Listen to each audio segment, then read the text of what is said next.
how you can turn off game mode on iOS 18. So after the new iOS 18 update, whenever you play a game mode turns on. So I'll teach you guys how you can turn it off.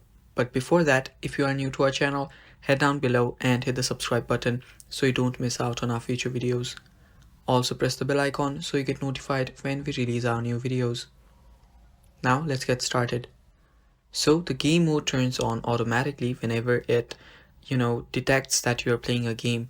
So open any app as long as it's a game. So after you've opened up a game, just scroll down your control panel and on the top you will see game mode. Tap on it and you will be able to turn it off by just clicking on it. And after you've tapped on it, the game mode is off, and as it says right here, when game mode is on, background activity is reduced to optimal performance for this game. So if you want to turn it on, you can turn it back on by just going back here and turning it on, but this is how you turn it off. So yeah, that is all for the video guys. Thank you for watching. Stay tuned for more and bye bye.